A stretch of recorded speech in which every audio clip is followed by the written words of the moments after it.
Time for another mother story. All big cities are divided into sections, and they have names, like the Bronx is really a section of New York City. Well, I was living in a section of Johannesburg, South Africa, called Yeoville. I got up one day and went for a walk down the streets, as I did almost every day, because I bought food from the vendors that were there. And there, sitting on the sidewalk, was a mother. She had a 2-year-old, looked like about a 2-year-old, standing by her side, and an infant she was holding. And there, spread out on a towel that she was sitting on, was single pieces of cellophane wrapped candy. It is all she could do to provide for her family. I walked by and it took my breath away. And I started thinking of, how does this woman feed her children? How does she stay safe? And my heart was breaking for her that day. I turned back around and went over and knelt down on one knee in front of her, and I said, "How much is your candy?" And she told me. I said, "How much would you take for all of your candy?" And she told me. And so I paid her. As she was gathering it up, I said, "No, I don't want your candy. I just wanted to buy what you had here. Now you can sell it again." Mothers. There's nobody in this room who knows what it's like to be that kind of mother, in total poverty. Our text today is all about the influence of a mother, and a grandmother, by the way. It's in 2 Timothy chapter 1 and verse 5. 2 Timothy chapter 1 and verse 5. I have been reminded of your sincere faith, which first lived in your grandmother Lois, and is in your mother Eunice, and I am persuaded now lives in you. Ooh. Faith that was first known by Grandma, and passed down to her daughter, and passed down to her children. Do you realize how important that is? The genealogy of faith. What does your spiritual genealogy look like?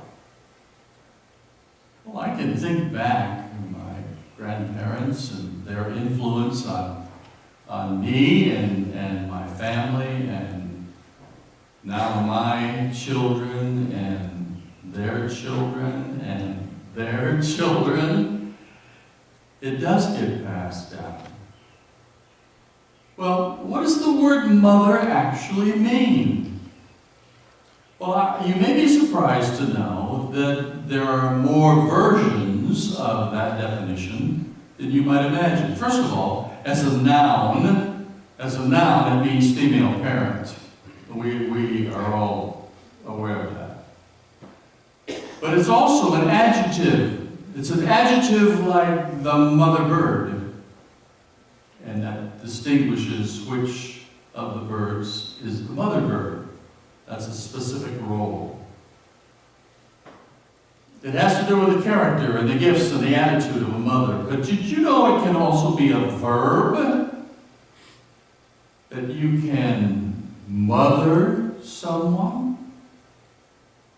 Of course you can. You can mother another person. Paul Harvey, some of you recognize the name for years, was on the radio and make commentary, but he did it in such a fashion. He had that unique voice, and he always had that, and the rest of the story. Remember Paul?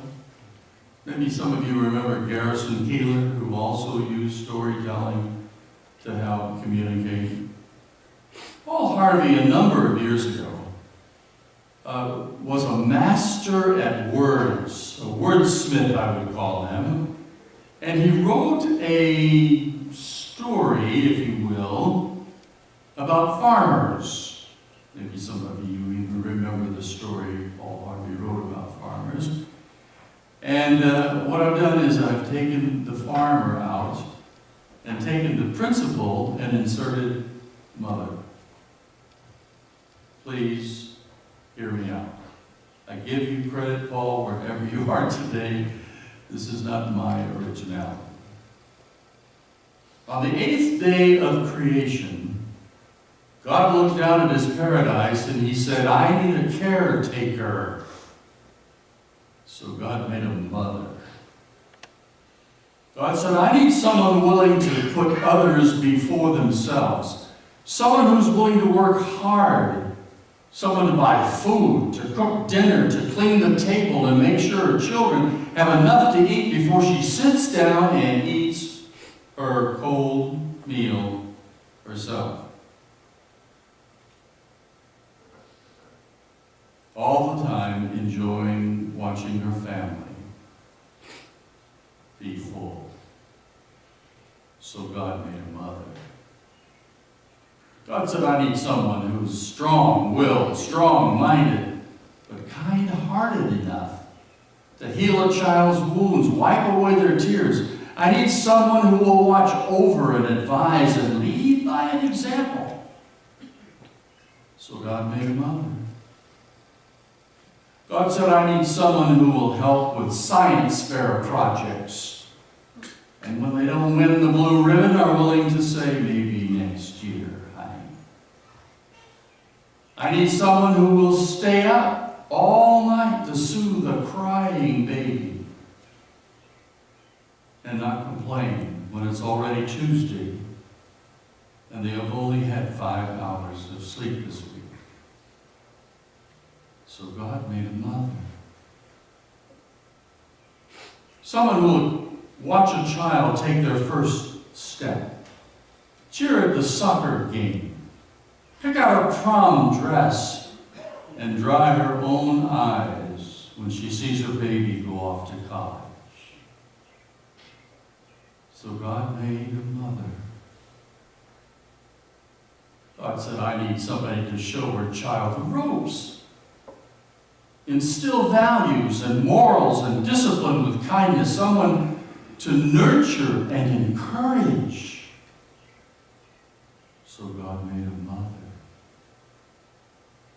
God said, I need someone strong enough to love a child and then set them free to be their own person.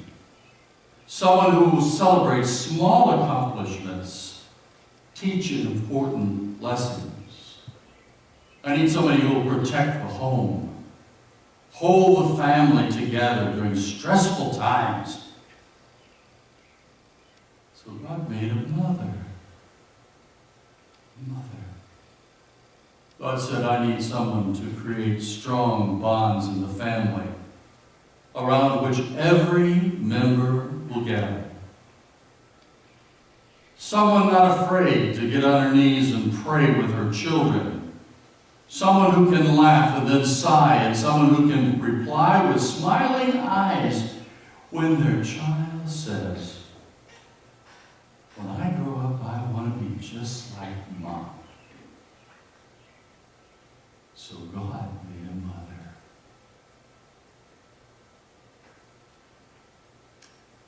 I wish I could take apart the words I have just read to you and dwell on each little piece this morning. But I want you to know that Lois and her daughter Eunice, that we have just read about, were that kind of mother to their children. And of course, obviously, to the son Timothy, who this is being addressed to. mom who forms the human bonds with helpless children. And they become the source of life to the child. I'm trying to explain a mystery to you. Bonding is such a powerful piece at childbirth. When today in the hospital the baby is born, what is the first thing they do? Celebrate, throw a party, hand out a cigar? No. Put the baby right here on mom's chest. Because that bonding, that mystery of bonding was given to mothers. And knowing that exists, I cannot imagine mothers who were willing to kill their own children.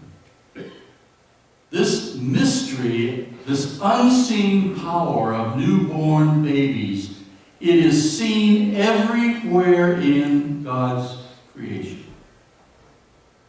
Did you know that an alligator will hold its babies in its mouth to protect them? I didn't think anything you could call that protection being inside the mouth of an alligator. They will hold their babies inside the mouth to protect them. Did you know a mother bear will die defending her children? When a hippo, now I know this for a fact, when a hippo is with their child, their infant, their calf, they are the most dangerous animal in all of Africa. Let's switch to the verb form of mother for just a minute. If you take any infant creature, no matter what it is, any infant creature, and place it with a mothering creature, they will bond. Now, science doesn't have an answer for that. An infant, it doesn't matter which is which or what is what or what species it is, an infant will bond to those who have that verb called mothering. Mother. Put a duck with a dog, and you know what will happen? The duck will follow the dog, believing the dog is its mother. Put a rabbit with a cat. Put a lion cub with a human. The power and the mystery of motherly bonding is beyond logic. When we arrived here a little over a year ago, we had a toy Maltese living with us. Now that's a dog about that tall, solid white, looks like a snowball when it's just laying there on the carpet or the grass. That's about all there is to it. Most of its hair, when you get it wet, it looks more like a rat. That's a little Maltese. We turned the little Maltese out one day in our yard in East Moline. And I saw her laying on the grass. Little female, by the way. I said, what's she doing laying out there? Just laying there. Called her, she didn't want to move. She just wanted to lay right there on the grass. So I went out the door to check on her. I thought maybe she's sick. And Lucille's little Dee Dee is guarding a clutch of rabbits that were just born. She behaved as if they were hers. She nuzzled them, rolled them around with her nose, bonding. You see, mothers invest their lives in their children. Mothers are teachers and counselors and healers and confidants. They're guardians and defenders, they're guides. Mothers will lose their own identity for the sake of their children. Oh, their name might be Marilyn or Lucille or Jeanette, but not when you have children. Now you're Billy's mom. You lost your identity. Now you're the soccer coach. Now you're something else. that strange thing that's given just to mothers. I remember one time watching a college football game. I know some of you are sports fans. Watching a college football game, and they were interviewing a father, I'm sorry. It was interviewing a father whose son was playing. And he was telling how he practiced with him and how he did this and that, how he coached him to be the best this or that or whatever it was. And there on the bench, they pan the camera. You know what the kid does? He turns to the camera and goes, "Yeah. Hi, Mom." Mothers. There's no other creature on this planet that can rival a mother for importance. None.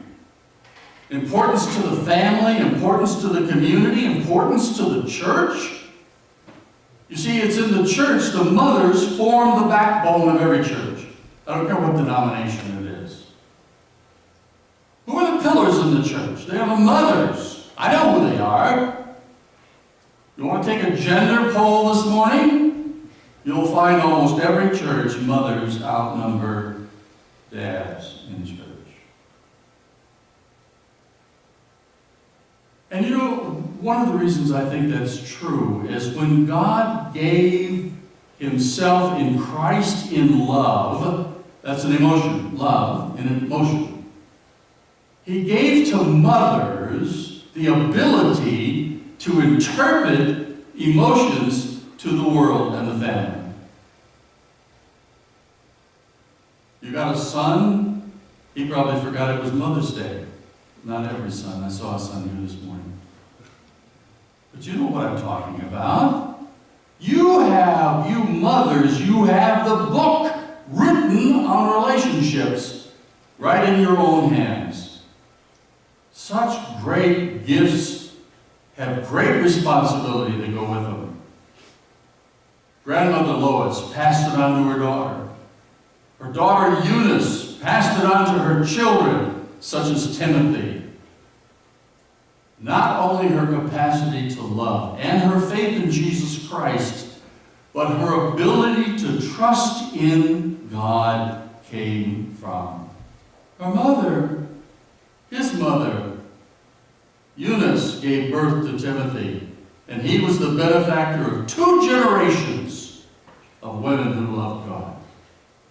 Wow. If you're looking for a significant image in your home, if you'd like the world to know this is a Christian house, get rid of your tennis trophy and your bobblehead and put a picture of your mom up there. Okay? Because when you do, you will be displaying at the very heart of what it means to be family. Just this week, I listened to a grandmother share with her in her conversation with her granddaughter. This grandmother was praying for her granddaughter. And she was praying that her granddaughter would dump the boyfriend she was going with.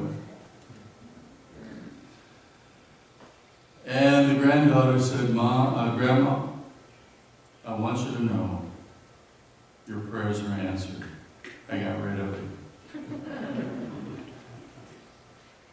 That's 2-generation bridge. That's a 2-generation bridge there. Do you realize how significant that is?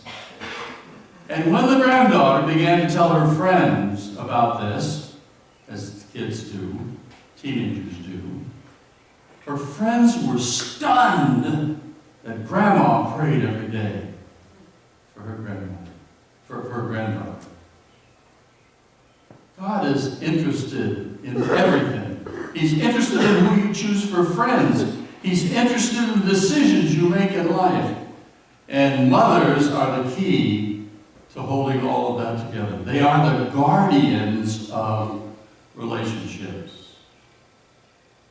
Every person in this room has had a mother. Or you are a mother.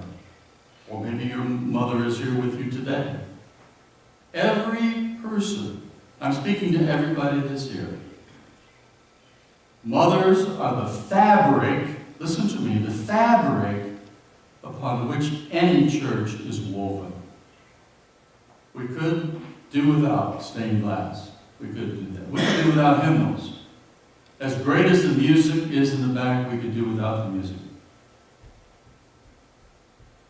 We could do without pews. We could do without bulletins or air conditioning. But you know what we can't do without? Godly mothers. And so, God made a mother. Let's pray.